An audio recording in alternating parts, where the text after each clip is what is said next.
everybody. Awesome. So we are live here on the public page using essential oils safely. I'm just going to share it really quickly in our group. So our group members, group has the same name, will also be able to, hang on, will also be able to take advantage of this live broadcast. So let me share it to our group really quickly.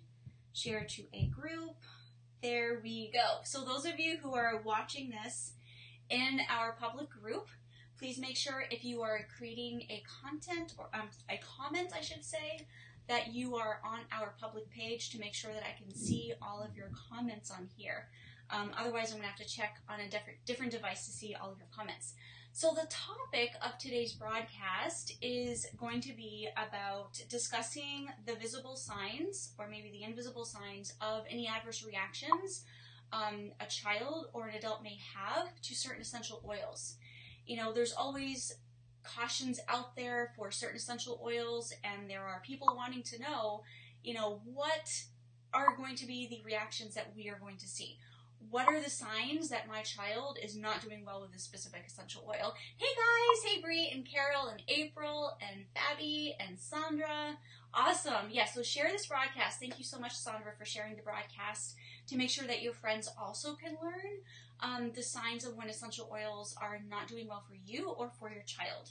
So as a sort of a guideline, I will be using my book, Essential Oil Profiles. I will be using this as sort of a guideline to show you guys the different essential oils and what the adverse reactions can be. And I will elaborate a little bit on what those signs are. So let's go ahead and just open this up really quickly. So let's just start right here with basil. So we have basil is the first essential oil, sorry that's really bright, on here. And it does have a topical max.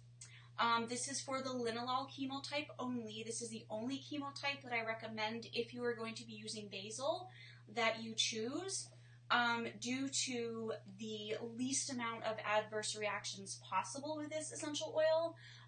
Most basil essential oils are actually potentially carcinogenic. And if you're interested in more information on that, then you can go ahead over to usingeossafely.com/cancereos, and you can read more information on what essential oils are potentially carcinogenic and the ones that are anti-carcinogenic. So this specific basil is the only one that I do recommend for using. It does have a topical max of 3.3%, which means if you go over that, the risks are, it says right here, if you use more than the topical max, it can cause irritation or sensitization. Also with this specific essential oil, because of the eugenol content, it can also be potentially carcinogenic as well. So you have to be super careful that when you are using essential oils, that you know any topical max dilutions they may have and what the risk factors may be for that. So there's some comments here. Awesome. Thank you so much. Katie, we're going to stay a little bit on topic here this evening, discussing the topic of adverse reactions and the visible signs and maybe the hidden signs too. But that is a great question that you can post in our group with the same name using essential oil safely, and we will answer you right over there. So bergamot is the next one on here. I started flagging some of the ones. I'm like, you know what? I'm going to kind of just go through these, because a lot of them have interesting tidbits that you guys can learn from. Some of them really don't have any outward signs of adverse reactions. So let's just kind of go through these. So bergamot is the next essential oil that I profile in my book. This is such a glare, I'm kind of like tilting a little bit for you guys. Maybe if I back off, you can actually find this at essentialoilprofiles.com for the paperback copy. This is one I actually took to Office Max for my ebook. The ebook you can find at eoprofilesbook.com as well. So bergamot is one that is safe for all ages, but you do want to be super careful that you have a 0.4% dilution or less, because it is phototoxic. Now, it reminds you right up here that there is a phototoxic version, which is going to be the cold pressed version. It's going to be the most common version that you are going to come across. If you happen to come across a distilled version, a steam distilled, they're normally marked steam distilled instead of cold pressed, that is going to be the non-phototoxic version. So in that case, you don't have to be careful of this dilution here. Otherwise, you are putting yourself or your child or whoever at risk for phototoxic symptoms, which would be redness, irritation, pigmentation changes, edema, blistering with exposure to the sun or tanning beds, anything like that. So you want to be super careful. So any of the phototoxic essential oils, which by the way, there's a full list over on usingeossafely.com/phototoxic-EOS. You can find information over there for the other essential oils, which are phototoxic as well. Any of them, if you use on the skin and you don't dilute properly according to these topical max dilutions, you can put yourself at risk for burning. Now, there were girls in the news, I think it's been a couple years by now, they were making, I think, limeade, and they were squeezing the limes right out under the sun, and they had lime juice all over their hands. They ended up going to the ER with severe burns from the sun hitting their skin with, just doing a lime juice. So imagine a lime essential oil, how much stronger, more concentrated that is, and the burns that are possible with that too. So you want to be very, very careful when using these essential oils. So that is for, oh, by the way, I'm kind of skimming over the second page if you guys have not yet seen the book.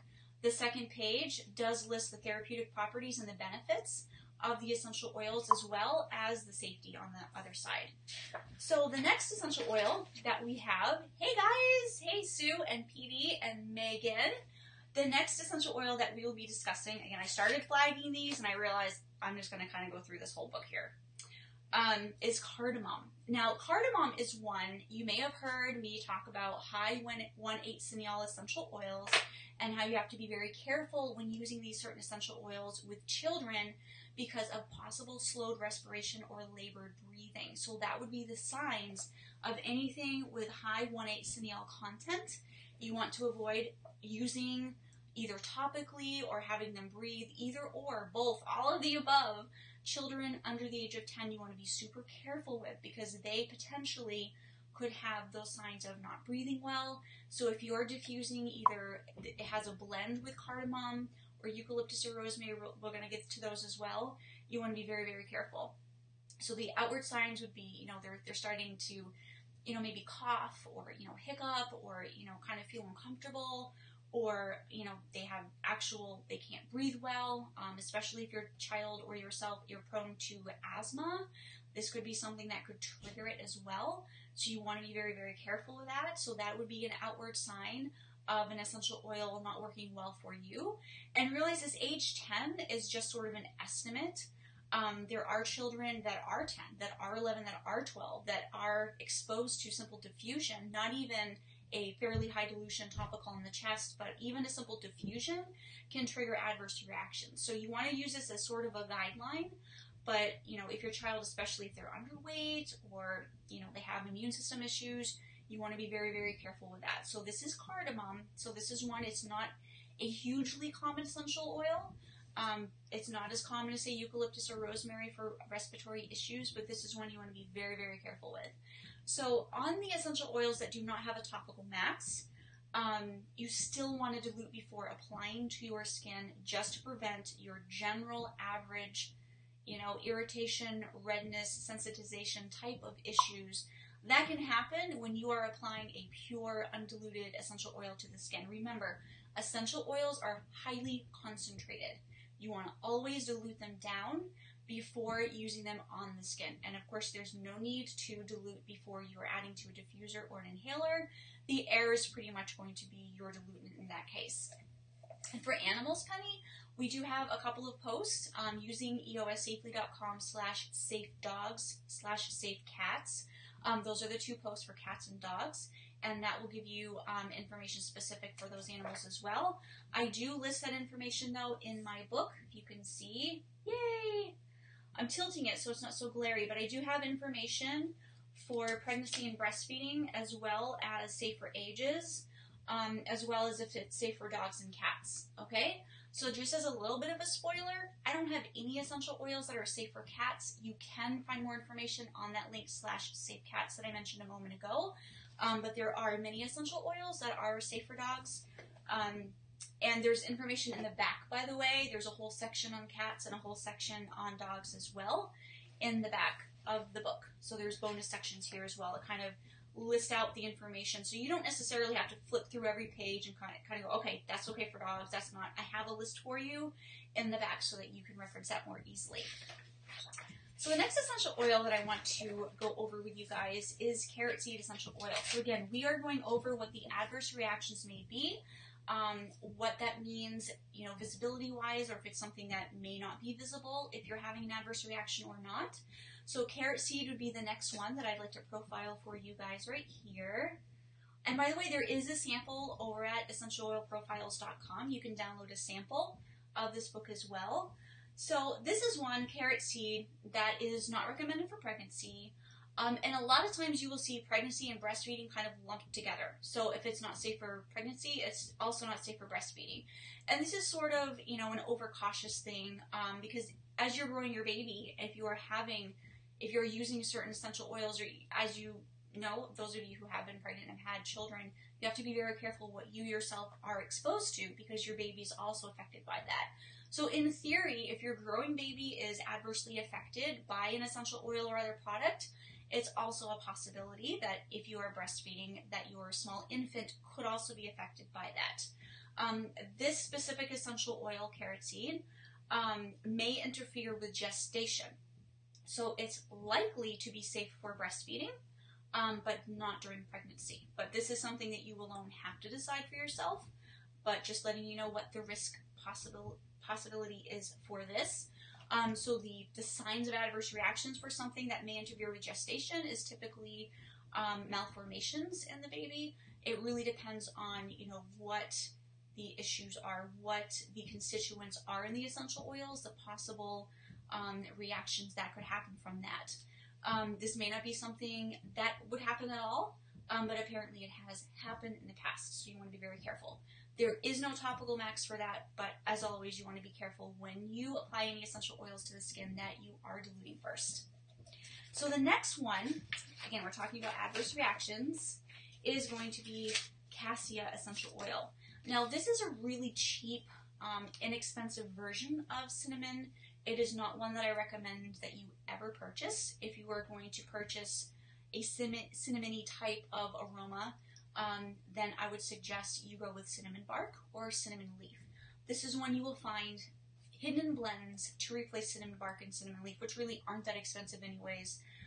It's kind of like a very cheap version, so I really don't recommend it. But there are a lot of safety issues that are actually shared with the cinnamons, so I'm going to go over those here. So this is one, Cassia, again, I don't know if you guys can see that, the glare is pretty ridiculous. This is one that is safe for inhalation for all ages. There is a little asterisk to that, as I will go over in a moment.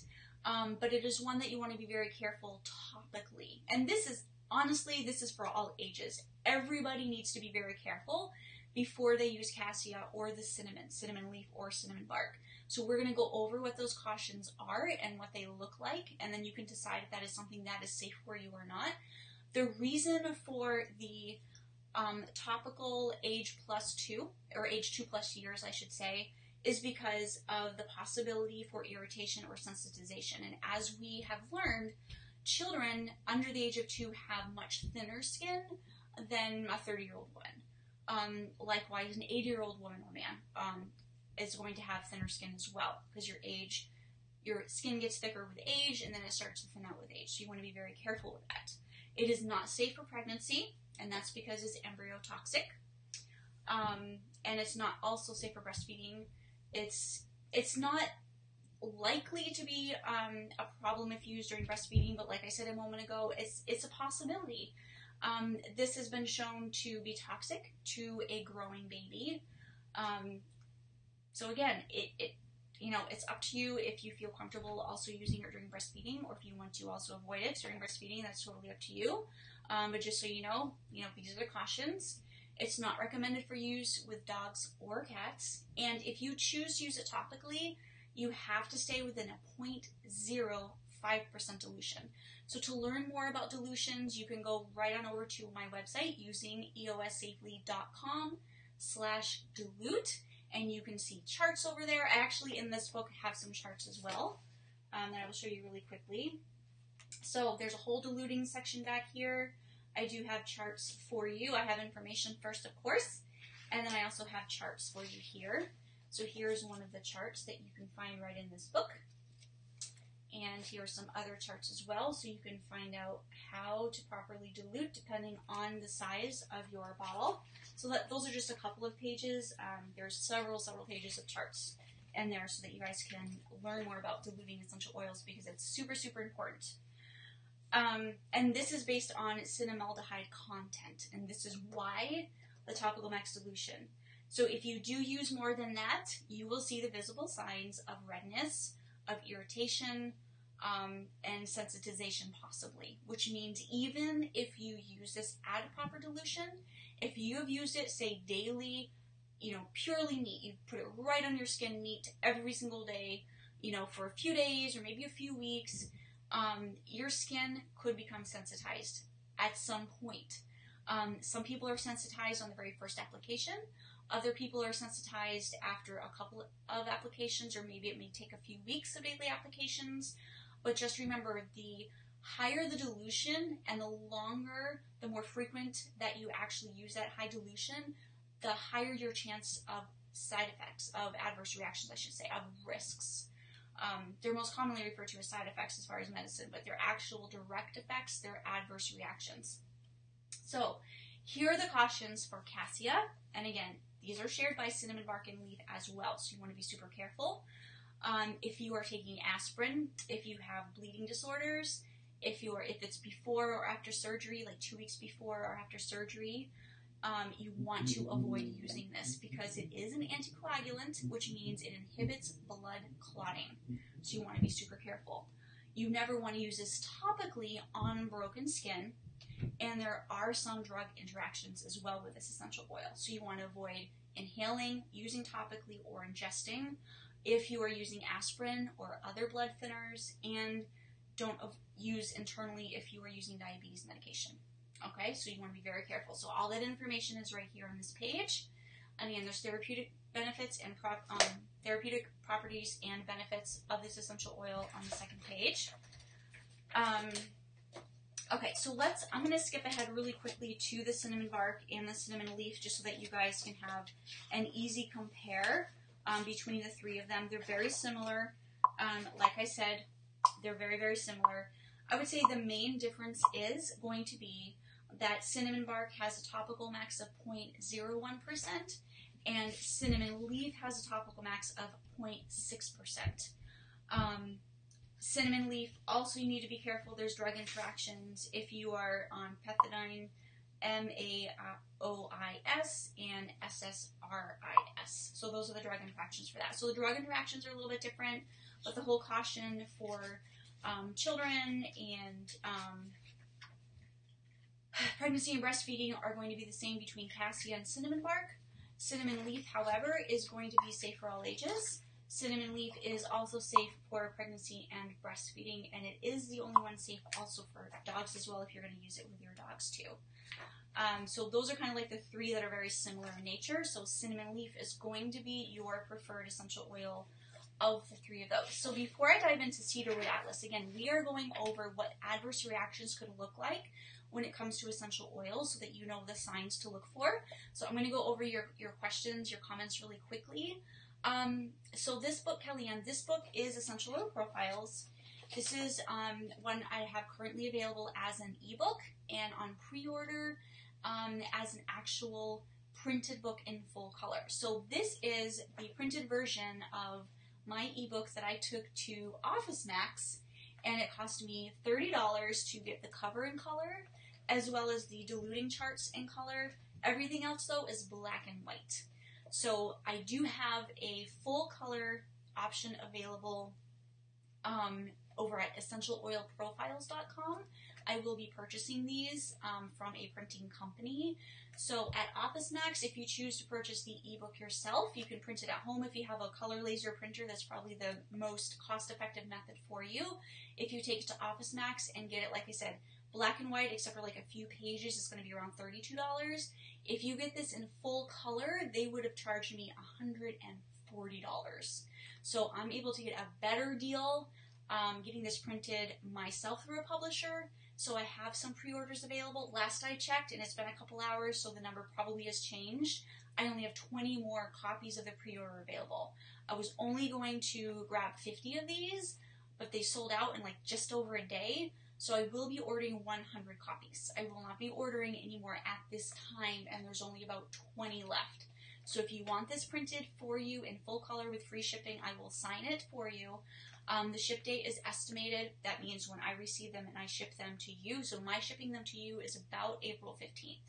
Possibility of them being here sooner, but April 15th is going to be the estimated ship date for the pre-order. But you can pre-order now, essentialoilprofiles.com. If you just want the ebook, it's eoprofilesbook.com. So that is how you get the paper copy and how you get the ebook. Yes, so the spiral bound. This is spiral bound through Office Max. I will be actually getting a twin wire. I don't know if I actually have anything that's twin wire in here, but the wires are a little bit thinner, but they're doubled. So it's really smooth looking. I actually don't think I have anything in this room that's actually a twin wire. Oh, I kind of do. That kind of is a twin wire, but it is a little bit different though. So this is kind of a twin wire like this. I don't know if you can tell. But the twin wire I'm getting, they're a little bit closer together, so this is quite spaced out. But that's sort of the idea of a twin wire. And actually, here's another one. Here's another twin wire. But the one, again, the ones that I'm getting, they're going to be a little bit closer together like this, so it'll be pretty heavy duty. And it will be, you can lay it flat, you can move it. I love that I can do this with this book. I absolutely love it. So again, essentialoilprofiles.com and eoprofilesbook.com. Now, on the essential oils profile, essentialoilprofiles.com link, I have a bundle option where you can get the printed book along with the ebook, so you can, use it on your phone or whatever you want to do, and have access to the app. So I've had lots of you actually go for that option. So that is also available too. The book is $57.95 for the printed version. Again, it's full color. It would cost at least $140 at Office Max. But I do have a 20% off coupon called SAVE20, so SAVE20, which pulls it down to around $46, I guess it is. A link for the book, yes, I guess I can do that right over here. If you give me one moment, I can actually give you those links. And then we're going to jump right into the Cedarwood essential oils. And again, there's 60 essential oils that we're going to go over tonight so that you guys can know what the adverse reactions are for essential oils. So essentialoilprofiles.com, and that's going to be for the printed full color spiral bound sign version. So that means I will sign a copy for you, and the shipping is free. And then it's eoprofilesbook.com. That is going to be for the ebook version right there. And then we have eoprofilesbook.com, which is the app. And that's hugely popular. That's been out for a couple of years. I still get lots of orders for the app. It's something I personally use. It's super easy. You can just go right over to Evernote. You can open Evernote. Evernote is the app, and then I give you access to my personal notebook, so you can see. So we're jumping a little bit ahead of ourselves on the Clove. But here's the information for Clove right in here. So you have the same information, by the way, is in all three ways to access it. The difference is that this, the books, the ebook and the printed book, do have the bonus sections on diluting with the charts, children, dogs, cats, pregnancy, and breastfeeding. So it has all of those pertinent bonus sections are included, not in the app, but is included in the ebook and the printed book as well. And again, full color. Hey, Liz!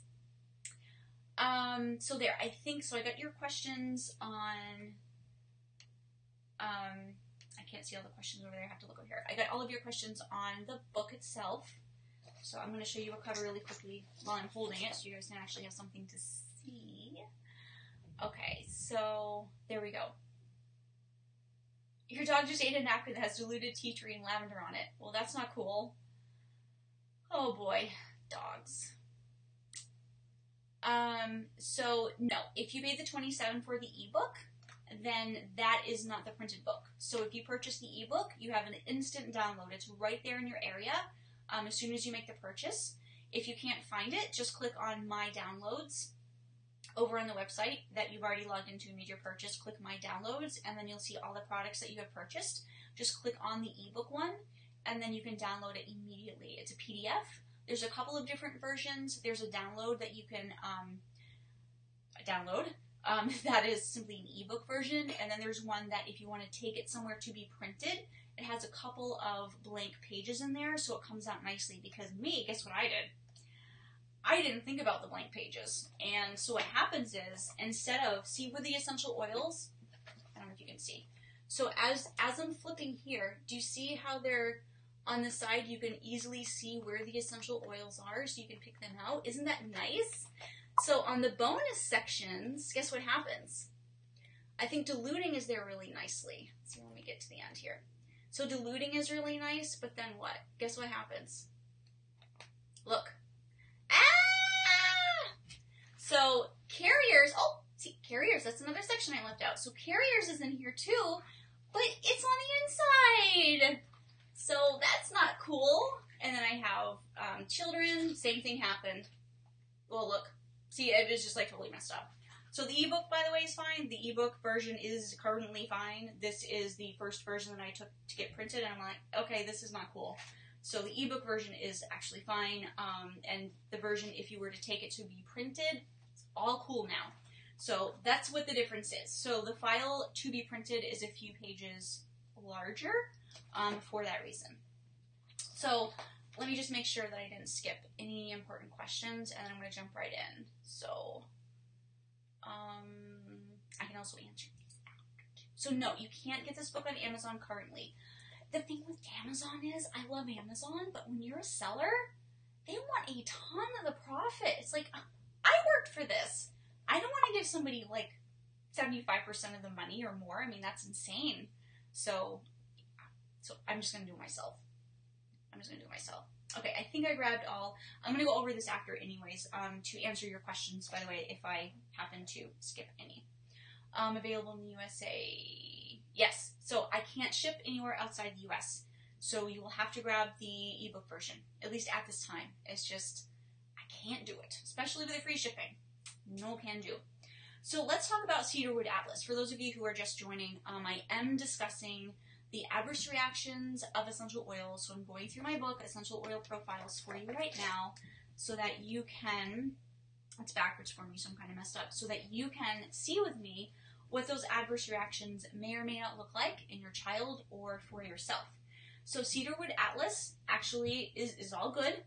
It's safe for all ages. You can use it during pregnancy, during breastfeeding. It's fine to use around dogs, and there's no topical max, which is really cool. Again, you always want to dilute before applying to the skin, though. So that is Cedarwood Atlas. And again, I'm kind of skipping over the back page that has the therapeutic properties and the benefits, because we're focusing on the adverse reactions that could be, potential with these essential oils. Himalayan cedarwood is same thing. It's cool for everybody. There's just a teeny little note here that it may be moderately toxic. So if you have the choice, if you have the opportunity, go with Atlas instead of Himalayan, just as an FYI. And then I also had Texan cedarwood, which has no adverse reactions listed, no topical max, safe for all ages, safe for pregnancy, breastfeeding. And then I also have Virginian cedarwood. So there's 4 different cedarwoods in this book, and that is also fine. Safe for pregnancy, breastfeeding, ages, blah, blah, blah, blah, blah. So all good. All good. So the next couple of essential oils are going to be German chamomile and Roman chamomile. So there are drug interactions with German chamomile. It is safe for all ages, blah, blah, blah, blah, blah. No topical max, so that's all good. But this one has some drug interactions. So drug interactions, I suggest you avoid using topically. You also avoid inhaling. And of course, you never want to ingest the essential oils, especially when there are adverse reactions listed for drug interactions. And these are drugs that are metabolized by CYP2D6, CYP1A2, CYP2C9, or CYP3A4. And if that sounds like Greek, it's because it basically is. But if you are using any of these medications, you will know what class that they're in. We also have a website page as well, a file in the group that do go over what these certain classes are for more information. Now, the Roman chamomile does not have the drug interaction, so in theory, it's preferable that you choose the Roman chamomile if you can over the German chamomile. But if you are not on medications, then you can go with either or. Now, we did go over cinnamon bark already and cinnamon leaf when we went over cassia because they are very similar. Actually, clove is also very similar. I probably should have discussed that at the same time, but I did not. So here's citronella. So citronella is safe for all ages. It's safe for pregnancy, breastfeeding, and dogs. It does have a topical max though. So what this looks like is the topical max dilution is 18.2%. You can round that to 18%. Generally speaking, you aren't going to use an 18% dilution anyway, so you are probably going to be fine as long as you are, going by the general dilution guidelines. Citronella is actually best inhaled anyways. It's great in bug sprays. It's a great insect repellent. There's more benefits over here for you, as well as all the therapeutic properties of citronella too. But there is a drug interaction. So you want to avoid using internally if you are on medications in the CYP2B6 group or class. So what it looks like when you go over a topical max, generally speaking, is you are going to see irritation or redness and eventually possibly sensitization. So this is something that you want to keep an eye out for sure. So that is for citronella. Now clary sage is one that, this is the next one in the book, and this is safe for all ages. It's safe, yes, safe during pregnancy and safe during breastfeeding. There is no topical max, but you always want to dilute before applying to the skin. So let me just take a moment to repeat. Clary sage is safe for use during pregnancy and breastfeeding. Now you may hear from other people that clary sage should never be used during pregnancy, should never be used during breastfeeding. Clary sage is often confused with sage. So there is a sage essential oil that should be avoided during pregnancy and breastfeeding. Clary sage is different and it is totally fine to use. Now, obviously, when you are pregnant, you want to still be careful. You want to be extra careful, I should say, when you are using essential oils, especially during the first few weeks, the first trimester. There are not, many studies done just because of the ethics of everything on the interactions of essential oils during pregnancy, but you want to be super careful. You want to be super careful. And your doctor will tell you that. Your midwife will tell you that no matter what, not just with essential oils, but everything in general. You want to be very careful during the first trimester especially. So my recommendation is, and there's information in the back of this book, there's a bonus section on pregnancy and breastfeeding. Use essential oils with intent. Use it for a specific reason. Instead of just diffusing just to smell pretty. If you have back pain, that's when you want to use the essential oil. If you have morning sickness, that's when you can use the essential oil. So use it very carefully. But clary sage is totally fine to use during pregnancy and breastfeeding. That being said, if you still have hesitation and you'd rather avoid it, that is totally fine. So clove. Clove is one I totally should have lumped with the cassia and the cinnamons because it does have similar properties. And the major difference is this can be used during pregnancy and breastfeeding. The topical max for this is 0.5%, so that's a 0.5%. You will find in the back there's diluting charts in here and everything. So 1% is going to be 1 drop of essential oil in a teaspoon of a carrier oil. So a 0.5%, because we can't do a 0.5 drop, we double the carrier oil. So you are going to use 1 drop of this clove essential oil in 2 teaspoons of a carrier oil. And that's how you get a 0.5%. That is based on eugenol content, okay? So using more than the topical max can cause irritation or sensitization. So you want to be very careful. And again, for those of you who hopped on now that weren't on here in the beginning, there are some issues with clove. Same with cassia and the cinnamons. If you have bleeding disorders, if you are on aspirin, if you are just about to have surgery or just had surgery, Clove is an anticoagulant, so you want to be very careful. It can cause the blood to thin. It inhibits blood clotting. You want to be super careful. Never use on broken skin. And if you are on certain drugs, you want to be very, very careful when using clove essential oil. Okay? So super careful. It does have its benefits though, for sure. So copaiba is one. This is one of my favorites. Awesome for pain. Awesome for pain. Safe for everybody, all ages, pregnancy, breastfeeding. And when I say all ages, technically, there are essential oils that don't have a specific minimum age that the person must be before using.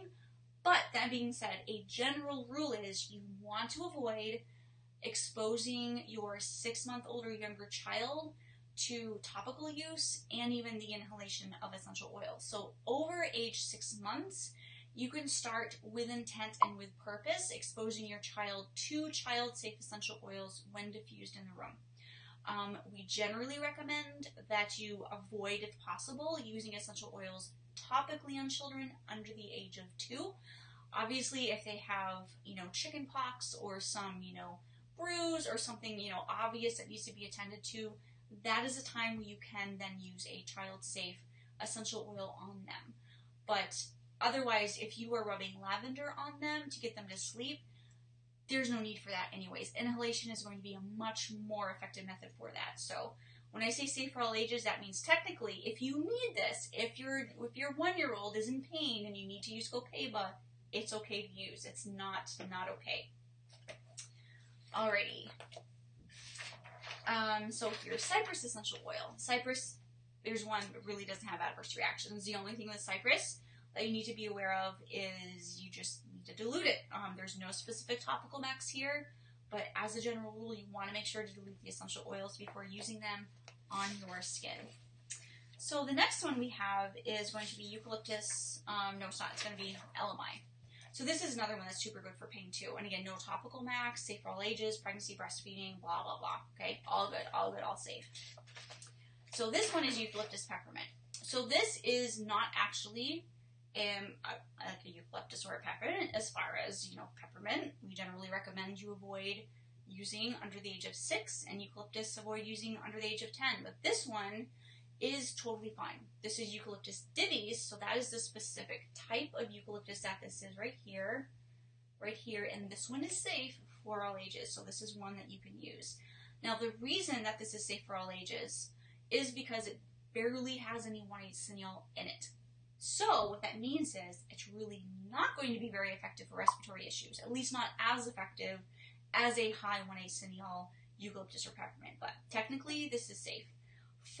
By the way, for respiratory issues, I do recommend something like cypress or spruce or pine or fir needle. Those are my best recommendations for congestion, even over eucalyptus and peppermint, honestly. I find that they are way more effective for those issues.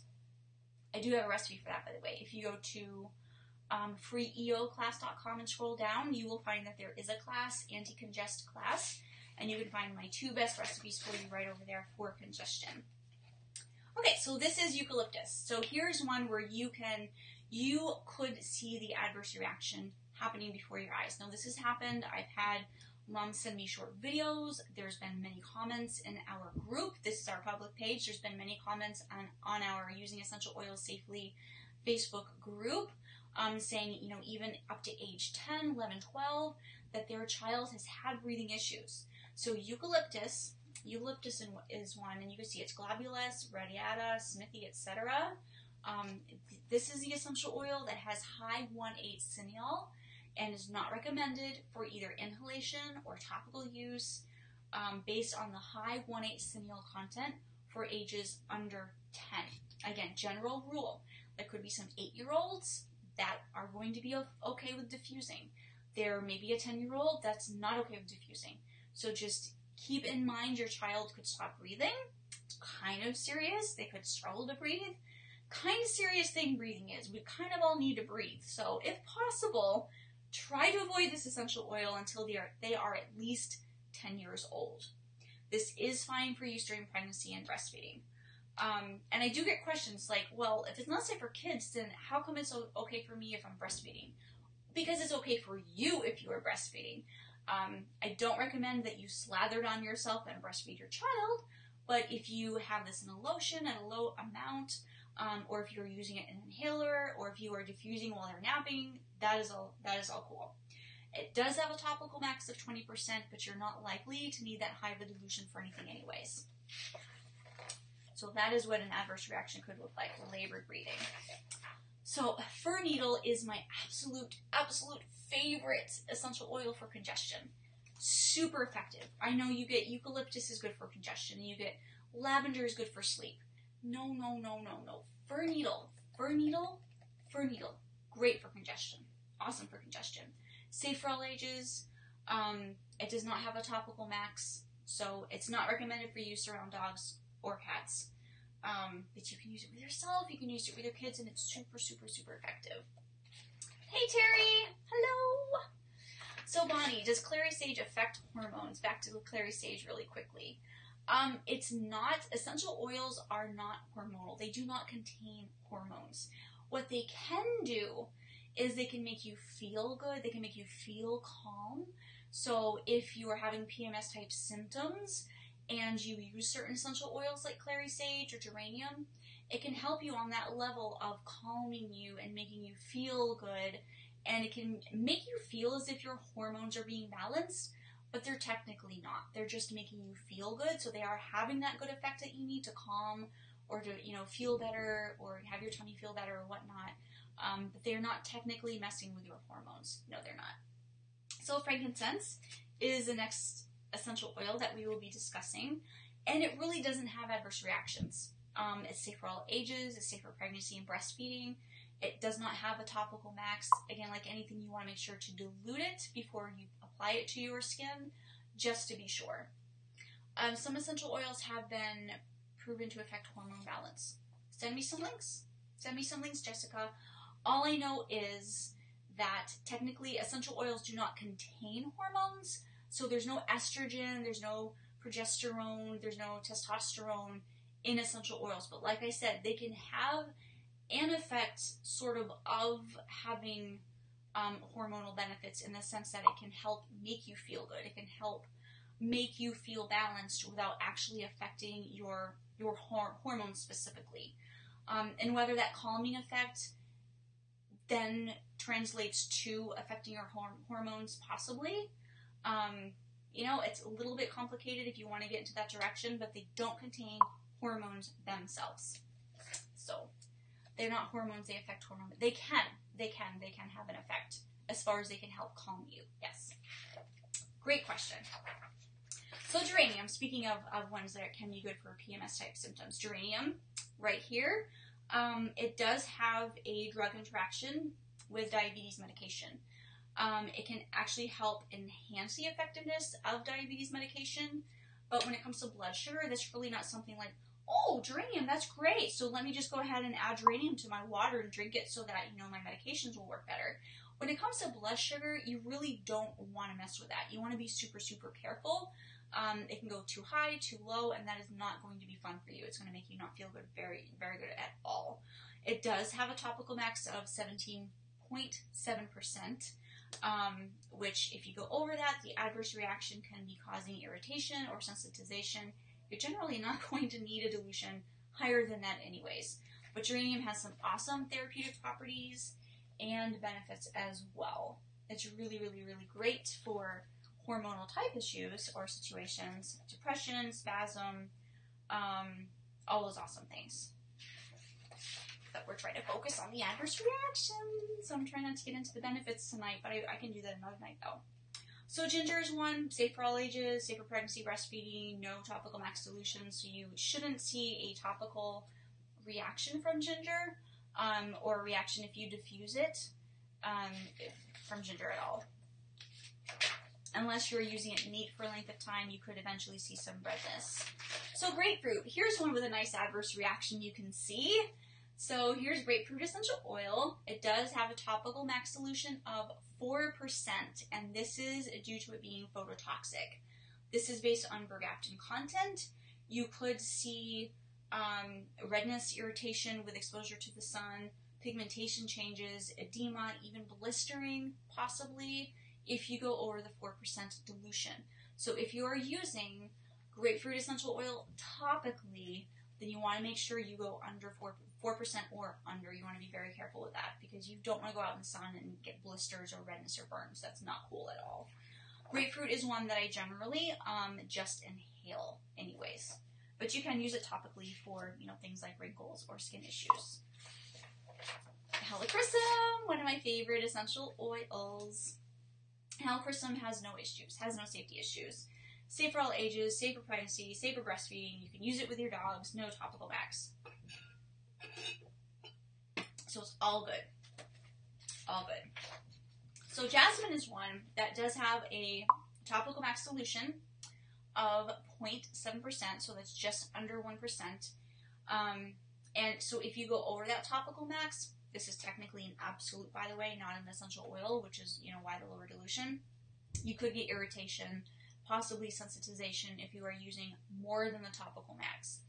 So just a moment on what sensitization is. Sensitization is like an immune system response that your body will show you signs on your skin of, you use too much.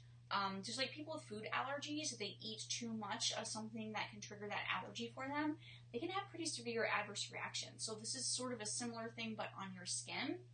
So to increase your chances of sensitization, in case anybody would like to do this, what you want to do is use an essential oil at the highest dilution possible. Use it neat, don't dilute it. Apply it to your skin multiple times a day for a length of time, and eventually your body will scream at you in the form of redness, irritation, anything yucky on the skin. It's not going to be happy with you.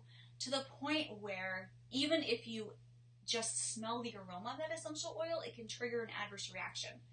Not cool. It'll make you feel really, really badly. So that is the sensitization. It is not fun. So you want to make sure that you are always diluting your essential oils properly, that you are only applying essential oils to the skin when needed as needed. And that will very much decrease your chances, your risk for sensitization. So that would be for jasmine essential oil. The next essential oil we're going to talk about is juniper berry. But our discussion is not going to be long because it's cool. Look.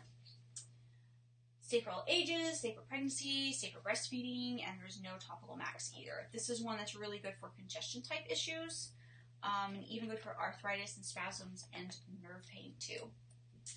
So before I get to the lavenders, I'm going to talk about a few of the different lavenders, but I'm going to answer this question by Karen.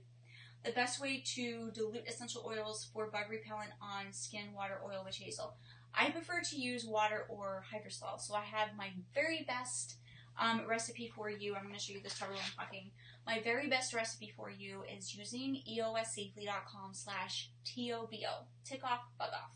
And that is my very best recipe for you, and it does include hydrosols. If you want to just use water, you can totally do that if you would like to. Yes, I'm only shipping currently in the USA at this time. I may make exceptions in the future, but not at this time. It's just really, really expensive. But I may in the future expand once I can figure out what the weights are and how much I can charge for that.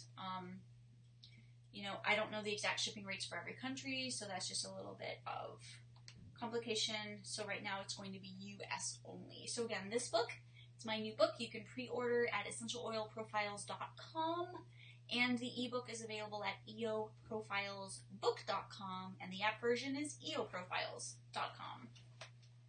Hey, from Alabama. Hey, Debbie. So good to see you here. So let's talk about the lavenders. So lavender is a thing you can't just... I just did it, though. Did you hear what I just did? You can't just say lavender.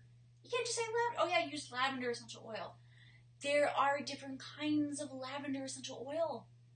There's Bulgarian, and there's French, and there's Spike, and there's Spanish. You want to be very careful that you are using the correct lavender for your situation. I get moms, and sometimes a dad actually, but mostly from moms saying, lavender, why is everybody telling me to use lavender to get my kid to go to sleep? My kid is more hyper than ever. So there's a couple of reasons for that. You may not be using the correct lavender, or you might be using too much lavender. If you use too much lavender, it can have the opposite effect. So honestly, my best tip for sleep, does not include lavender. You can find that over at freeeoclass.com. Scroll down until you hit the sedatives class, and I have 2 awesome free recipes for you over there if you need help with sleeping. So here's Bulgarian lavender, and it's, you know, it's really pretty much the same thing as the French lavender, which is going to be on the next page. They have similar safety issues, which is pretty much, there's no topical max dilution, safe for all ages, pregnancy, breastfeeding dogs. The difference is going to be the source, you know, Bulgaria or France, generally speaking.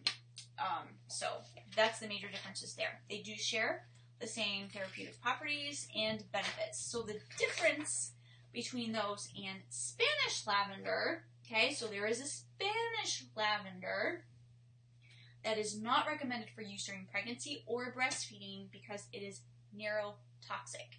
It is also not recommended to use with your dogs. Now, it does happen to be safe for all ages, okay? It's neurotoxic if you use it when you're pregnant or you're breastfeeding, but it's technically not unsafe for specific ages. However, no matter how old you are, you want to make sure that you abide by this topical max of 8%.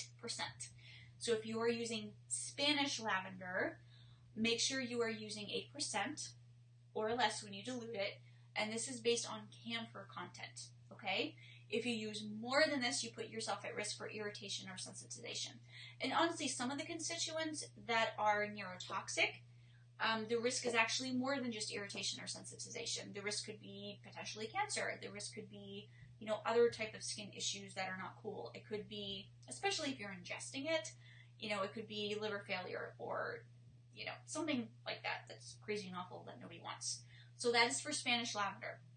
I do get people going to our website and finding out that they can't use lavender during pregnancy and breastfeeding. They're like, oh my goodness, I thought lavender was fine. I'm like, no. The lavender you've been using is actually fine. It's the Spanish lavender that you want to be very careful of. And again, in the back of the ebook or the printed version, you will find information and lists for pregnancy and breastfeeding, children, dogs, cats, diluting, carriers. You'll find all that information in the back. So what I do is I list for you the essential oils in this book, which are safe or unsafe for those situations, and I put it as a quick and easy reference in the back, as well as commentary and, you know, information, not just lists. So there's lots of information back there too. So that is Spanish lavender right here. So yeah, no shipping to Canada at this point. You can order the PDF version and get it printed off. I am offering the full color version at this time. If you get it printed, I got this one printed from my ebook file, and I got it all in black and white except for the cover and some of the charts in the back for diluting, and it was like around $32 at Office Max.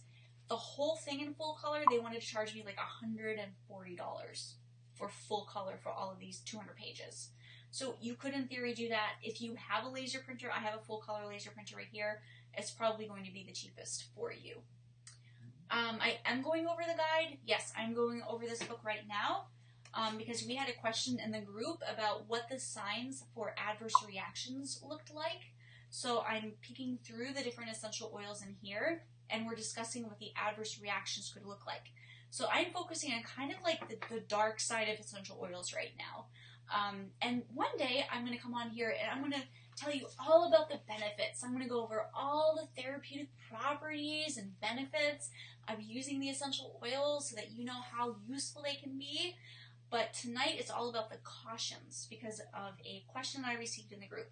So I think this is super useful because this is a question that is not uncommon. Okay, what do the adverse reactions look like? So we went over, you know, your child could stop breathing. We went over your skin could blister. So there's different sort of reactions that you could see, and some of them you can't. Like if it's neurotoxic, you're not going to be able to see that right away. And if your liver is failing from using an essential oil by adding drops and drops and drops to your water several times a day, you're not going to notice that right away. That's something that you're just going to wake up with liver pain or go to the ER and be like, oh my goodness, your liver is not doing good right now. So it depends on the essential oil, what the adverse reactions could look like. So you can get Jen, if you have the ebook already and you want the printed version, you can go right over to essentialoilprofiles.com. If you scroll down just a little bit, you will find a coupon. It's called Save20, Save20, and you can use a 20% off coupon for the printed version. Like I mentioned, and I hope they're not already being sold out. This is kind of scary actually right now. I only am going to be purchasing 100 copies. I was only going to do 50, but that sold out in like a day. So I'm going to be ordering 100 copies. They will be signed, they will be full color, they will be twin wire bound, which is a little bit different than spiral. It's a little bit more secure. So let's proceed to the final lavender that I have in here is the spike lavender. So this is one. It is safe for all ages, pregnancy, breastfeeding. Does have a topical max of 19% based on the camphor content, may be neurotoxic. So if at all possible, just as a short synopsis on the 4 lavenders that I have in here, you want to choose either the French or Bulgarian lavenders, if at all possible, if you want it to have those typical lavender calming type of therapeutic properties and benefits. The Spanish lavender, not cool during pregnancy or breastfeeding. And the spike lavender, it does have a topical max of 19%. Spanish lavender has a topical max of 8%. So there's some cautions there when it comes to those two, spike and Spanish lavender. You want to be very careful of that. No. So that's a thing as far as lavender and breast growth. That's been debunked. Yeah, that has been debunked. If you actually do a search for Robert Tisserand lavender estrogen, you will find an article that debunks that myth. So lavender essential oil essential oils do not contain hormones, okay? Essential oils do not contain hormones. And lavender essential oil will not cause your little boys to grow breasts, okay? It will not happen. And honestly, lavender, I mean, you can absolutely use it for skin issues too, but if you are doing the generic, I want to use it for my child to help with sleep, you're going to be diffusing it anyways. And again, actually, there's essential oils that I prefer for sleep more than lavender. And you can find that at freeeoclass.com. Scroll down to sedatives. So we're going to talk about lemon. So lemon does have a clear possible adverse reaction if you do not use it correctly. It is potentially phototoxic if you do not dilute to 2%. So if you are using this at more than a 2% dilution, if you're using it at 3% dilution or 4 or 5 or higher, if you were using it neat, then you are exposing yourself to the sun, you could potentially have burns. And those burns will look like, well, burns, but what I meant to say is you could potentially have adverse reactions that could look like a burn, redness, blistering, irritation, pigmentation changes, and these can be permanent. The pigmentation changes can be permanent. They may not be, but you want to be super, super careful. So that is for your regular generic cold-pressed lemon essential oil. Now, there is a steam distilled version, which is not phototoxic. So if you plan on using lemon on your skin at more than a 2% dilution, you want to go ahead and use the non-phototoxic steam distilled version. Lemon essential oil, however, is generally best used for cleaning. It can be used to diffuse to help you have energy. It's generally not one that I really use on my skin too much. Anyways, so if you have your regular lemon essential oil, use that in your cleaning. I love using lemon in my cleaning. Absolutely love it. Really, really good for that. So again, this is my essential oil profiles book right here. And I do have, I'm kind of skipping over the therapeutic properties and the benefits for now. I'm focusing on what the adverse reactions could look like for an essential oil. So here's lemongrass. Lemongrass right here. See all that? So there's a little bit of things here happening with lemongrass. So first of all, it is safe for all ages to inhale, but if you are using topically, avoid using topically under the age of 2. It is okay to use during pregnancy and breastfeeding. There is a topical max of 0.7% based on citronella content, so you want to be super careful. It is potentially sensitizing, so you want to be very careful that when you use lemongrass on your skin, you are diluting it first. Never use on broken skin or damaged skin, and it does have a couple of drug interactions as well. Right, so if you are pregnant, absolutely do not use this internally. It can be teratogenic, which is not a good thing. So the next essential oil is lime, and it's very similar to lemon in the fact that it is also phototoxic. You can have adverse reactions of blistering, of redness, irritation. If you apply lime essential oil to your skin and you don't dilute it to 0.7%. Okay, so you want to be very, very careful with that. There is a steam distilled version of lime that is okay. That does not have a topical max as far as phototoxicity. Not phototoxic at all. So if you are going to be using a topical max or a dilution of, say, 2, 3, 4% for whatever reason, go ahead and grab the steam distilled version and you won't have that phototoxic reaction. So we have mandarin essential oil, which is cool. Now that's one of the citrus essential oils that don't have the risk of phototoxicity. So mandarin's totally cool. So is tangerine, which we'll get to in a few minutes. Safe for all ages, pregnancy, breastfeeding, etc., etc. Then we have sweet marjoram. So this is one that is also fine for all ages. So make sure though that you are using the sweet marjoram and not the Spanish. The Spanish is one that does have some safety issues. So if you are using marjoram, please use the sweet and not the Spanish. And Melissa, here's one. So Melissa needs a 0.9% dilution, Melissa essential oil. It does have a couple of drug interactions. You do need to not use it on broken or damaged skin. Based on citral content, 0.9% topical max, like I mentioned. You can get easily sensitized to this essential oil if you do not dilute it properly first.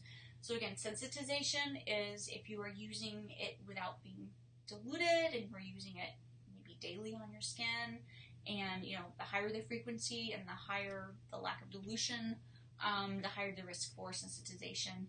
Meaning if you apply it to your skin, you could have an immediate reaction. Means you should stop using the essential oil. So by the way, if you are using an essential oil on your skin, even if you are diluting it and you have an immediate like redness or blistering or anything topical that is not cool, it is not detox. It is not your skin detoxing. It is your skin having an adverse reaction and you must stop. So take a carrier, apply it to the place where you put the essential oil on and wipe it off with a hot soapy cloth. And then add another layer of carrier on top to try to prevent the adverse reaction from getting worse. So that is something you have to be very careful. I don't have an intake form for new clients at the moment. If you send me an email using eossafely@gmail.com, I could actually pull one together for you. Just a kind of a list of suggestions, generally speaking, of what that you want to ask and look for. But you want to be very careful that you know all the medications somebody's on, if they're pregnant, breastfeeding, etc. So these are, this is not, this has been debunked, Jessica. So this is not something that I'm comfortable with because essential oils do not contain estrogen. They do not contain hormones at all. If you wouldn't mind emailing me using eossafely@gmail.com, I can look over those again. Maybe there's something more new. But Robert Tisserand has debunked those. Essential oils do not contain hormones, so your boys will not be growing breasts or anything like that. So we have myrrh essential oil here, and this is one you want to be very careful if you are pregnant. It is phototoxic.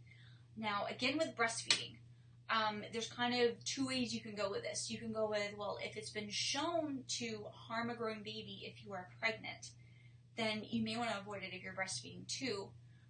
Or you say, well, the baby's born, it's, you know, it's bigger, you know, and it's not going to be as much of an issue. So that is a call you alone have to make. But I'm personally saying no on both. I am saying it's not likely to be dangerous. If you are breastfeeding and if you are using myrrh, obviously you're not giving it to your child. It may be okay. Phototoxic means it's toxic to the baby that's growing in your body. But I'm just giving you the information and you can do with that what you wish. And there is no topical max. So if you're pregnant and possibly breastfeeding, you want to be very careful with myrrh. Myrrh and frankincense do have similar properties, so go ahead and choose frankincense. Actually, there is a specific species of frankincense that is not recommended to use, but is very uncommon. Bonnie, you're asking about women taking hormones interactions with essential oils. Generally speaking, no, there's not going to be any interactions. Possibly ingesting, there's always going to be that risk if you are ingesting essential oils that you could have adverse reactions with medications. Some of them can enhance the efficacy of a medication, which kind of sounds like it might be a good thing, but when it comes to something like blood sugar or, anything like that. If you do too much, it can actually be dangerous. So be very careful with that. But generally speaking, if you are simply inhaling or if you're applying it topically at a proper dilution, you aren't going to have any issues. The ebook is going to be available indefinitely. There's unlimited copies of the ebook. The printed book, though, there's only 100 copies. And last I checked a couple of hours ago, but, my phone, I had to shut off. It's been dinging. I think we're getting super close to being out of the pre-orders for the printed book. But the ebook, that'll be there for a while. So we have neroli. This is one that is safe. No adverse reactions should be happening with neroli essential oil unless you're using it neat for an extended period of time. You'll always want to dilute essential oils just to be safe. But it's safe for all ages, pregnancy, breastfeeding, etc. Then we have sweet orange essential oil. And again, this is another citrus that is not potentially phototoxic at all. It's safe for all ages, etc., etc. Just as a little note for you guys that are just coming on now, I know people are on and off all the time. We are going over what the adverse reactions of certain essential oils could look like. So I am showing you by going through my book, Essential Oil Profiles, which you can find over at essentialoilprofiles.com, what the adverse reactions may look like. So we're kind of going through here so you can learn about the adverse reactions. Now, oregano essential oil is one that, look at this. Look at that list. Look at that list. So this is one that we're going to spend a minute or two on right here. Okay? So, I definitely need that first. Okay. It is safe for all ages to inhale. There are some exceptions, so please keep listening. If you are listening to this oregano, please listen from now until the end to make sure you are getting all of the information, okay? Topically, you want to avoid using under age 2. It is not safe for pregnancy. It's embryotoxic. It is not safe for breastfeeding. That being said, embryotoxic means it's toxic to the baby growing in utero. So technically, it's if the baby's growing inside of you, you want to avoid using it while you're pregnant. We've been going over this a couple of times with these essential oils, but if you are breastfeeding, it technically is probably going to be okay. I do have it listed as a no here just to be safe, but I'm giving you that information. You can do with it what you wish. Not recommended for use around dogs or cats. The topical max dilution, if you are over the age of 2, and if you choose to use this topically, again, keep listening because there's a whole bunch of stuff down here. You have to dilute it to a 1.1%, round it to 1% dilution if you are applying it to your skin, okay? That's based on thymol and carvacrol content. Using more than the topical max of the 1.1% can cause irritation or sensitization, but also because of these constituents, you just have to be very careful, okay?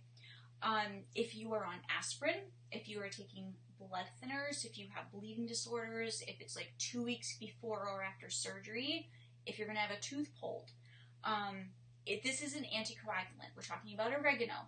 It's an anticoagulant. It inhibits blood clotting. So you want to be very, very careful if you are taking aspirin, blood thinners, etc.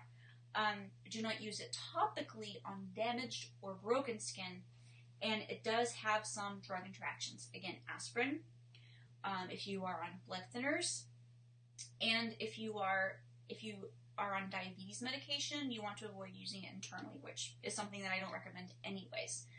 Again, oregano essential oil, by the way, is not the same as oil of oregano, which is pre-diluted. It's like a 5% dilution. It's an infusion of oregano in an oil, and that, if it's a product created for using internally, not the essential oil, it's not going to be the same as oil of oregano. That still may have these same safety issues, but that is going to be for dealing with, severe illness, maybe parasites or something like that. So you want to be super, super careful of the oregano essential oil, okay? Has a lot of safety issues here. So if you aren't on medications, if you aren't prone to bleeding, then you're probably going to be okay diffusing it, but you want to be very careful when applying it topically to your skin. So this is going to be one that you could potentially use, like you could diffuse if there's sickness in the air and stuff. I'd probably opt for not using it. This is one I would pull out as a big gun for certain situations. but not as a general. I wouldn't use this on a daily basis, honestly. That all being said, if you have a blood clot, oregano's going to be really good for that blood clot. It's going to help thin your blood right out. So be very, very, very careful when using oregano essential oil, okay? So visibly, the signs that you may see is going to be redness on your skin, irritation. You could see your blood is thinner. You could all of a sudden get a nosebleed if you aren't prone to nosebleeds. That can happen. I am not prone to nosebleeds. I used clove essential oil, which is similar issues. I actually applied it. I was really stupid. Don't tell anybody, but what I did is I used clove essential oil. I put it on a Q-tip, and I was just putting it like on my teeth just to help, clean for gums and all of that. And I put it all along my gum line, which is probably not the smartest thing to do, but I was just doing this experiment to see what would happen, right? Okay, so I did that, and later that evening, my noses started bleeding. Like maybe like an hour later, I'm like, what is up with this? I'm not prone to nosebleeds. I can do whatever I want with clove essential oil. I'm not putting it on my skin. I'm putting it on my gum line, my tooth gum line. Is there a connection? I mean, was that because I used clove essential oil without diluting, like in my mouth like that? I don't know, but I kind of see the connection there. So even if you aren't prone to bleeding or have, blood clotting issues, it's a potential possibility that clove or oregano essential oil could, all of a sudden could, if you get a cut, you could just start bleeding kind of a lot and you could have a hard time clotting. So just be careful, guys, please. Just really be careful with some of these essential oils. Please be careful. Alrighty. So patchouli. So we have patchouli essential oil. And this does have some drug interactions as well, but it's safe for all ages, pregnancy, breastfeeding, no topical dilutions. It does have the anticoagulant type of essential oils potentially as well.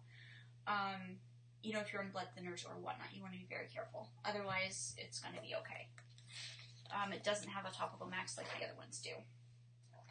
Other ones meaning the other ones that could inhibit blood clotting. So we have black pepper. This one's fine. Great for pain, by the way. Safe for all ages. Safe for pregnancy and breastfeeding. There's no topical max.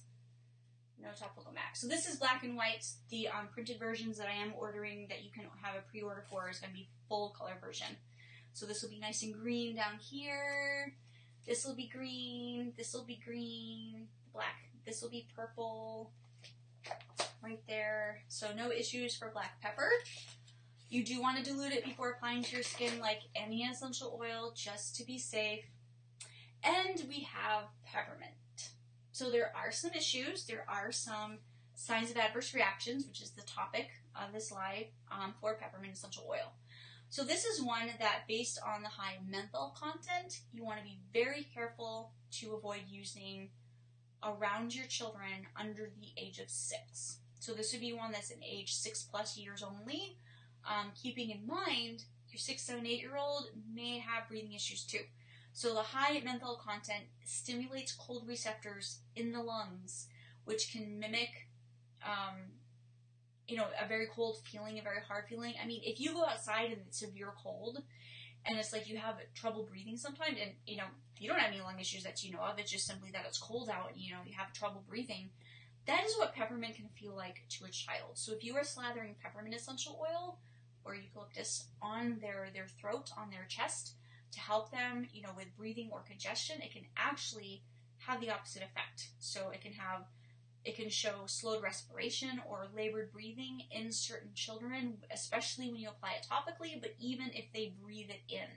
So you want to be very careful when you are using peppermint essential oil with your children that you avoid allowing them to breathe it in. Okay? It's safe for pregnancy. It's safe for breastfeeding, with the exception that some women find that they may have a reduced milk supply. I was going to say blood supply. A reduced supply of milk. So if an excessive milk supply is an issue for you, then you might want to start inhaling peppermint essential oil. And this is not for every woman, by the way. This is just for some. It does have a topical max of 5.4% based on menthofuran and pulidone content. If you have G6PD deficiency, if you have cardiac fibrillation, it could have issues.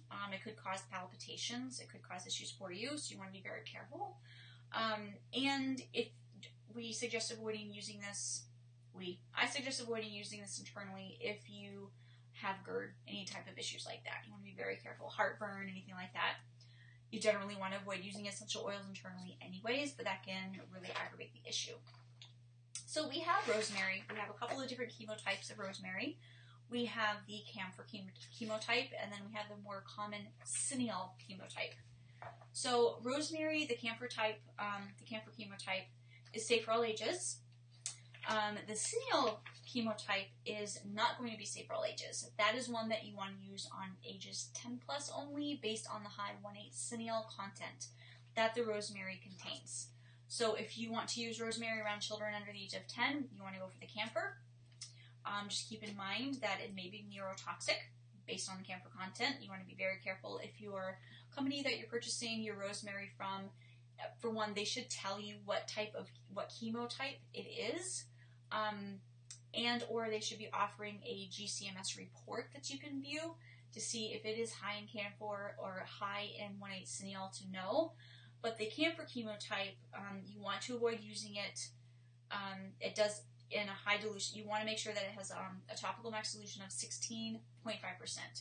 If you use it in a higher dilution, if you use it like a 20% or higher, then you could be putting yourself at risk for neurotoxicity. Okay, so you want to be super careful with that. Under the 16.5%, you're going to be fine. There is no topical max for the 1,8 cineal, the cineal chemotype of rosemary, but you do want to avoid using it around children under the age of 10. It can cause slowed respiration and labored breathing. So those would be the visible signs of either a topical or them inhaling it or using topically of rosemary essential oil. And again, the cineal chemotype is going to be the most common chemotype that you will come across. So if your bottle doesn't say, it's most likely going to be the cineal chemotype. So it's safer during pregnancy and breastfeeding, but it is not going to be recommended for children under the age of 10. And then we have rosewood, which is not like rosemary at all. It's safe for all ages, no topical max. Totally cool, totally good for all that stuff. No adverse reaction should be there. So let's talk about the sandalwoods. Alrighty, so we have Australian sandalwood, and we have East African sandalwood, and we have East Indian sandalwood. So we have 3 different types of sandalwood that I have here in my book. And the Australian sandalwood is going to be probably the one that I would recommend out of the 3. Let me just do a quick compare for you. So all 3 are going to be safe for all ages. All 3 are going to be safe during pregnancy and breastfeeding. All 3 are okay to use with your dogs if you need to. But the Australian sandalwood is going to be probably the one that I would recommend unless you are on medications, the CYP2D6 kind of medications. Otherwise, use East African sandalwood. But the East Indian sandalwood does have a topical max of 2%. The other 2 do not. Okay, so there's 3 different kinds for you there. The East Indian also goes by white or yellow sandalwood. The East African is, East African sandalwood. And the Australian sandalwood could also be called Western Australian sandalwood too. So you want to be just aware of the 3 differences there. The East Indian sandalwood does have the 2% topical max based on rare adverse skin reactions that could possibly happen, including photoallergy. So that is the difference between those 3. Yes, so Pamela's saying she's 59 years old and peppermint, even highly diluted, burns skin. It can. I mean, it really can. Peppermint you want to be very, very careful with. It can make your skin feel very cold, which is great for things like a heat rash or something like that. It can help with any pain that's like a hot pain, because it feels cooling. But it can make your child feel like they can't breathe very well. I mean, my son, he'll be 10 next month, and the menthol like cough drops, he's very uncomfortable with them. He like avoids them. He's like, oh mom, they make me cough. They make me feel like I can't breathe, and like my chest hurts, and like all, because it's so cold, like it just numbs everything. So, which has its benefits, but if you feel like you can't breathe, then, kind of serious. We kind of need to breathe just a little bit. So spearmint. So again, we are discussing adverse reactions of essential oils. Here's an essential oil spearmint that's safe for all ages, pregnancy, breastfeeding. It does have a topical max of 1.7%. It is a good alternative to peppermint, but honestly, if you are using it for something like congestion, go for fir needle. It's one of the best essential oils for congestion issues. Then we have black spruce, another good one for congestion, safe for all ages, pregnancy, breastfeeding, no topical max there. We have tangerine. That is a citrus essential oil that is not phototoxic, so it does not have a topical max. I love tangerine essential oil. It smells so delicious. Then we have blue tansy. So blue tansy and tansy are different. They're not the same essential oils at all. Blue tansy does have a couple of drug interactions that are a possibility. CYP2D6, CYP1A2, and CYP3A4. Especially if you are using blue tansy internally, which, as a general rule, I really don't recommend anyways. But it is safe for all ages, pregnancy, breastfeeding. It does not have a topical max. So for those of you, by the way, who do get the ebook and print it out, the font is really big. Like, the text is super big. A friend of mine said, I don't even need my reading glasses when I have this on, so that's really awesome. The printed version is going to be like a 7x10, so it's going to be just a little bit smaller. So it's going to be like about 1.5 inches less wide and like only 1 inch shorter. So it's going to be like a 7x10 instead of 8.5x11. So the font's going to be a little bit smaller, but it's still going to be very easy to read. So that is for blue tansy. And as far as what the adverse reactions mean when with drug interactions, it usually will increase the efficacy of the drug, or it can decrease the efficacy of a drug, depending on which. I know for diabetes medication, some of these essential oils will increase the efficacy, which can be dangerous if it's going to plummet your blood sugar. Not cool. So we have tea tree essential oil right here, safe for all ages, safe for pregnancy and breastfeeding, topical max solution of 15%. Just as a general rule for tea tree essential oil. Vetiver is one. 15% as well for topical max, safe for all ages. Vetiver is one, by the way, there's no like concrete as far as there's no like printed evidence that vetiver causes bad dreams, but there's been a lot of anecdotal evidence that using vetiver can cause kind of wild and crazy dreams. So if this is one that you've tried with your kid in a kid blend, I know there's some companies that include vetiver essential oil in their like sleep blends. It's just something to be aware of. It doesn't happen for everybody, but there's been a lot of chatter in our group, and pretty much every time vetiver comes up, that either the parent, or the child has had kind of strange dreams. They're kind of linking it to vetiver. So just be careful of that, for whatever that's worth. Okay, so we only have a few more left. We have 2 more left, actually. So again, rounding out the topic of what adverse reactions might look like when you are using an essential oil, we have wintergreen right here, which does have quite a few issues here. So it's not recommended for anyone under the age of 10, and even over the age of 10, keep listening for this. It's not recommended for pregnancy. It's teratogenic, which can cause malformations to a baby growing in utero, which for me, I'm also going to say breastfeeding is probably not the best idea to use wintergreen while you're breastfeeding, just in case. But that's a call you have to make. Is technically it's just if your baby's growing in utero, it could have some effects. If it's going to cause malformations to a baby growing in utero and your baby's already born and doesn't have malformation, it's probably going to be okay. But if it's that strong of a thing that it's going to cause your baby to have malformations, it's probably one you want to avoid using if you're breastfeeding too. But again, that's something that you have to decide for yourself. It does have a topical max of 2.4%, so if you are over the age of 10, you do choose to use wintergreen. You still have to dilute it quite well. It's based on methyl salicylate content, and methyl salicylate is also found in birch essential oil as well as wintergreen. They're almost identical. They have like 98-99% of the methyl salicylate, I should say. Which aspirin, it's basically like taking aspirin. So again, just like clove, just like oregano, if you have bleeding disorders, if you are taking aspirin, if you're like 2 weeks before or after surgery, It is an anticoagulant, so you want to be super careful. It will inhibit blood clotting. You are more prone to bleeding. If you have a salicylate sensitivity, if you have ADD or ADHD, you want to be very careful with wintergreen, okay? It does have some drug interactions, like I said, aspirin, blood thinners, and if you have GERD, you want to avoid using it internally. Again, it's really not one I recommend using internally anyways, just like many other essential oils, so it's really, you want to be very careful with this essential oil. That being said, like other essential oils that can cause blood thinning or prevent your blood from clotting, it can be great if you have a blood clot. It can be really good for those type of, aches, pains where, you really need that, your blood to thin and kind of be present there. And finally, we have ylang ylang essential oil.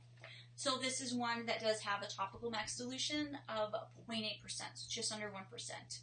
And that's based on safrole content. Now, if your skin is broken or damaged, you don't want to apply this because of the possibility of sensitization. So you want to be very careful of this. So just as sort of recap, so again, this is all from the book Essential Oil Profiles, which includes the top 60 essential oils. It has tons of safety information, which I went over. It also lists on the other page, which I largely ignored, lists the therapeutic properties, list of benefits, so you can see, like for ylang ylang, here's some benefits here. So it affects the limbic system, muscular, nervous, skin, and it can be good for the home as well. So there are some good reasons to use ylang ylang. This book also includes guides in the back. There's special sections. There is a therapeutic properties list as well, by the way. So as you're looking at the therapeutic properties here, this is for rosemary, and you're like, what the heck is a carminative? What the heck is a cephalic? Like, I have no idea what the heck this means. You can look back here, and it has all the definitions back here for you, okay? So there's definitions back here. There's a whole section on diluting essential oils. I give you commentary, as well as there are charts back here too. There's several pages of charts. Then there's a section on carriers. There's a section on children. There's a section on pregnancy and breastfeeding and dogs and cats. So there's a whole bunch of pages in the back of this. So you can find this ebook version at eoprofilesbook.com. You can find a print version pre-order at essentialoilprofiles.com. So just as a sort of recap on the adverse reactions of essential oils, sometimes you will see them visibly. Sometimes the signs will be if you've applied them topically and it's just not meshing with you or your child, you will find that your skin could be irritated. It could get red. In the case of the phototoxic essential oils especially, it can cause blistering. It can cause, irritation, redness, blistering. It can cause sensitivity at some point if you are using essential oils. You are not diluting properly. You are using them frequently, undiluted. You can cause sensitization, which is an immune system response that your body's saying, this is not good for me. I cannot use this. You cannot use this anymore. To the point where you can become sensitized to even the aroma can trigger a reaction for you. If you are inhaling essential oils, the adverse reactions could possibly be headaches. It could be dizziness. You could feel lightheaded. You could feel nauseous. And this is for any essential oil if you are over diffusing, especially with those nebulizing diffusers where you put the bottle right in and you're diffusing like partial bottles right into your air, especially in a small room with no ventilation. And those, at least fortunately, as long as you leave the room and get fresh air, you're going to start to feel better in a few minutes, and there's really no long-term damage from that. So, let's see, in your children, you potentially, if you expose them to something like peppermint or eucalyptus or rosemary or cardamom, they could have trouble breathing. So you want to make sure you are looking for signs of, are they struggling to breathe? Are they coughing? Are they gasping for breath? Are they even getting hiccups? If you are finding that you or your children are complaining of like arrhythmias or kind of like funny heart palpitations, anything that's not normal could potentially be linked to the misuse of essential oils, whether it's over diffusion, whether it's topical use that you are not diluting properly, anything like that. you know, send a message to the group. You know, this is our public page. I'm here on the public page because I know, you know, every time I go live in the group, you're like, how do I share this? I'm like, well, actually, you can't, because this is a closed group. So what goes in the group stays in the group unless you invite your friend in here. And I think we're over 140,000 members by now. But go ahead over to the group, Using Essential Oils Safely Facebook group. This is the public page, and you can post your question over there. Say, you know, this happened after I diffuse this or add this topically, and, you know, is there a connection possibly? You know, ask us, and we'll be happy to help you. Shannon's saying, my boys love essential oils and want to say hi. Hi, boys! Hi, boys! Hi, Shannon's boys! Thanks for saying hi! So, I'm so glad they love essential oils. So, teach your children, teach your boys, Shannon. Your kids should know this. You know, my kids, this may come as a shock to some of you, but my children have picked up a thing or two about essential oils. So, your kids can pick up stuff from you as well. So, you know, learn as much as you can. Again, I have these resources available for you. I have the printed version that you can get as a pre-order. I have the ebook version, which is what this is, printed. I have the app version, all this information. So the app version is eoprofiles.com. The ebook is eoprofilesbook.com. And the pre-order for the printed version is essentialoilprofiles.com. Okay, so there's 3 different ways to get the 3 different versions. By the way, I have available with the printed book, I have a bundle going where you can get the printed book and the ebook. So the ebook regularly retails for $27.95. For an additional $15, you can get the printed book and the ebook, which is kind of handy because you can, you know, view it on your iPad, your phone, or whatnot.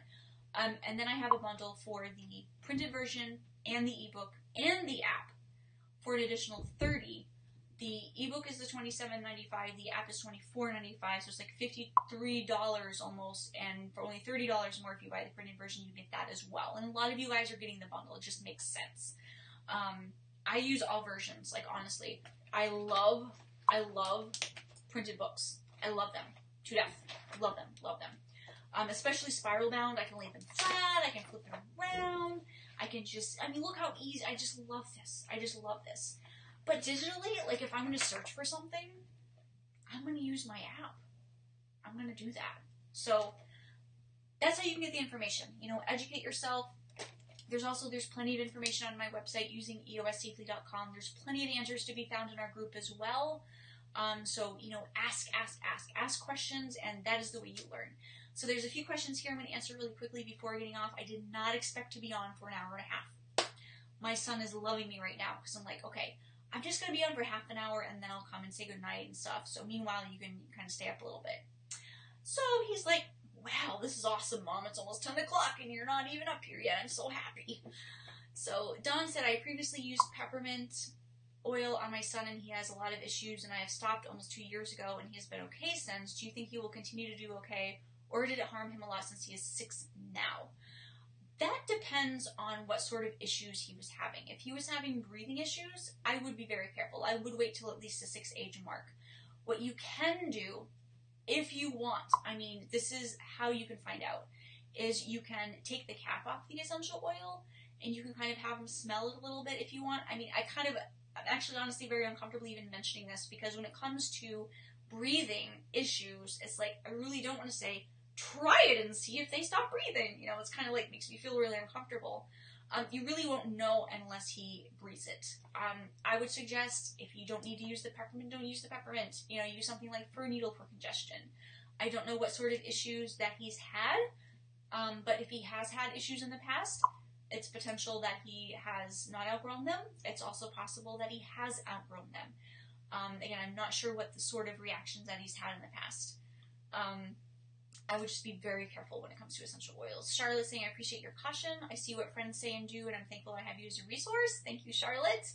The printed version is $57.95 before the 20% off coupon, so it comes out to about $46.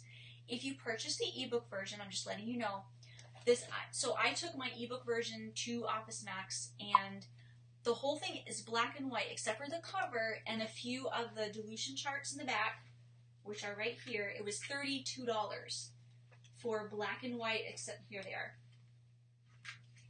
No, they're not. How many times have I showed you guys the dilution charts? And now here they are. So I think I had like 8 pages of color. The rest black and white. It was like $32. To get the full thing printed at Office Max in color, full color, they wanted like $140 for full color. So I said, I'm not spending $140 on full color. No, thank you. I will take black and white except for the cover and a few of the dilution charts. And then I found a publisher, and I was able to get a much better deal. So you are welcome to purchase the ebook version and get it printed yourself, but you are not going to be saving any money at all.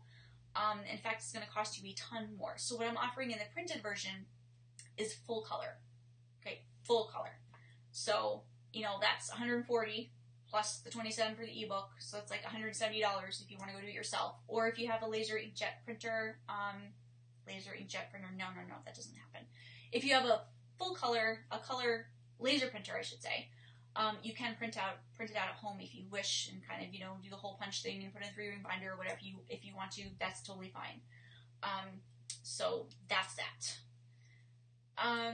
What do I suggest for Canadians? I mean, you could get the app, you could get the ebook, or you could just hold off on, I mean, you could grab the ebook version for now. You could grab the app for now. I do plan, Canada is going to be my number one when I expand past the US. That is going to be my number one, but it's honestly probably going to be a little bit. I only have, actually, let me check. I really should check on this because I'm only ordering 100. I'm only ordering 100. And last I checked a few hours ago, and I've already been on for an hour and a half, and I think my phone's been going off on silent. I had, like, there were like 70 orders, or, yeah, there were about 70 orders already. So I will be at some point reordering more. And Canada will be the first expansion. It's just, I'm at this point, I'm offering free shipping, and I know going to other countries. Okay, so a lot of you must be ordering the ebook. So I still have about 25 copies available of the hardback version, or not hardback, the spiral, the actual print version. So Canada will be the first place I expand, but I think this first 100 is seeming to be all US only because they're going fairly quickly. I had 50 go in like a day. Shelly's saying, what do I say in frankincense? Everything I read on it say it's safe, neat, diluted, etc. I missed the first part of it. So, frankincense does not have a topical max, so technically, you know, it doesn't have a topical max, but you always want to dilute essential oils before applying them to your skin. Exceptions could be if you're trying to treat a wart. Exceptions could be if it's a bug bite, a bee sting, and you don't have something ready to go. You can really quickly throw a drop on of an essential oil that's not pre-diluted in those instances, but generally speaking, you do want to dilute before you are using your essential oils. Okay, so your child, how old were they at the time, Dawn? This is a current 6-year-old who previously had problems with peppermint, was coughing and had to go on an inhaler. Yeah, I mean, this is serious business. Some kids are more sensitive, other children aren't as sensitive, but it's a potential, you know, it's a serious issue. Breathing is serious. You know, it's something you just want to be very careful. So this was when he was 4, so it's been a couple of years. Is there a specific reason why you want to use peppermint? If it's for congestion type issues, I would highly recommend just sticking with a fir needle, just sticking with the cypress, the spruce, the pines, something else that you know is not going to have this sort of adverse reaction. Use peppermint on him to reduce his fever. He ended up with respiratory issues. Okay, so you use peppermint on him directly, so it's potentially going to be okay for him to be exposed to the breathing of it. That being said, you know, he did have a pretty serious reaction, so he could be more sensitive to breathing. You know, this is just guesswork on my part. You know, I'm just trying to give you information to help you. Yeah, so when you are trying to help your child with things like fever and stuff, a lot of times inhalation can be very, very effective. In fact, more effective than applying something topically. So you really want to consider, is this something I can get away with if they just breathe it, or do I have to apply it to their skin? Yeah, use thieves and peppermint and stopped after finding. Yeah, thieves is not the coolest thing for children under the age of 10. It includes clove, and this is for any anti-germ blend, whether it's thieves or On Guard or, you know, whatever type of anti-germ that your preferred company sells. They're all going to have things like clove and or cinnamon bark, and or rosemary and or eucalyptus, and then generally orange or lemon, which are fine. But eucalyptus and rosemary, as we learned, should not be breathed or topically applied on children under the age of 10. And clove and cinnamon have safety issues. You know, if your child's going to the dentist to have their tooth pulled and they've been breathing cinnamon all day, or you've applied it to them, they may not clot up very well. You know, it may take them a little bit to get the blood stopping. I mean, this is serious. You know, we went over the safety issues in the book. This is potentially a very serious thing. You know, this is not a big deal. So, you know, I just like to make people aware of what the safety issues are. And, you know, what you want to do with it, you know, is totally up to you. If you are comfortable now exposing maybe the diffusion of peppermint to your 6-year-old now, that he's 6 and not 4, I mean, that is something you alone have to make. You know, I am not personally comfortable saying, do it. You know, he is 6, so technically that is the age where you can then begin exposing them to peppermint. It's possible that he would be okay now using peppermint as far as, you know, diffusing or an inhaler, but, you know, that's something you have to be comfortable with yourself. I think if it were me, I'd probably hold off just a little bit, you know, maybe a year or two, and use something else if possible. You know, there's other essential oils that can be useful for things. You don't have to use peppermint. Yes, it does count for the rubs that have eucalyptus in it. Yes. You know, anything. I know Vicks Vapor Rub, I think even the baby version has eucalyptus, has peppermint. You know, the safeties still apply, whether it's the peppermint or the eucalyptus, whether it's in a blend, whether it's used topically, whether it's diffused, whether it's in a lotion, no matter what form it's in, if they can breathe it, they are being exposed. If they can inhale it, if they can breathe it in, they are at risk for labored breathing and slowed respiration, breathing issues. Like your son Don had to go on an inhaler. I mean, that was pretty serious. So you want to be very, very careful when exposing your children to these essential oils, which have known adverse reactions. There are other essential oils that do the job beautifully. You don't have to use eucalyptus and peppermint for things. You don't have to use, you know, the generic anti-germ blends out there. I have a family-safe recipe, totally safe for all ages, over on freeeoclass.com. Just scroll down till you find anti-germ. I have anti-congest. I have sedative. I have headache. I have stress. I have focus. I have a whole bunch of blends over there. I don't sell anything. They're just free recipes for you to go ahead and create and use. So Bonnie's saying, thank you for the opportunity. I would say this type of live chats and using essential oils safely are greatly needed. I've had a very hard time finding someone with all your knowledge. Thank you. You are very welcome, Bonnie. You are very welcome. Well, I apologize to all of you who have been on this entire time because I went on very long. So kudos to all of you who hung on for the majority of this 1 hour and 42 minutes. I hope you learned something about what to look for when it comes to adverse reactions. You are welcome, Don. You are absolutely welcome. So again, any questions, please feel free to post in our Facebook group. We're live on the page right now, using essential oils safely. I did share this in the group, so you're actually technically maybe watching this through the group as well. Please send us your questions. We'll be very, very happy to help. So for all the resources, just go to ueosresources.com. You will find the printed book, pre-order. You'll find the ebook, the app. You'll find the course. You'll find all of those things right over there so that you can help be empowered and know how to use essential oils safely. Okay, guys? Thieves, no. If you go to usengsafely.com/whyknothieves, I spell out for you what the interactions could possibly be for thieves type blends. Okay? So you are welcome, guys. Yes, you will have to watch. Just as a warning, I'm going on close to 2 hours at this point, so I will not be offended if you don't watch the whole thing. In fact, I won't even know. So, yeah. And applying to the feet, I think it's using eossafely.com/nofeet. Let me just verify that link. Applying to the feet is really not the best either. It's just not going to be very effective. It's not that it's unsafe. It's just not going to be very effective. Yeah, so it's using eossafely.com/nofeet for more information on using it on the feet. So, there we go. Okay, guys, I could chat all night too. I'm glad you feel like you could listen to me all night. I feel like I could chat all night, but going on almost 2 hours here, so I think I'm going to go give my voice a little bit of a rest. So, thanks, guys, for listening. I hope you have a great night, and I hope you learned something new. Bye!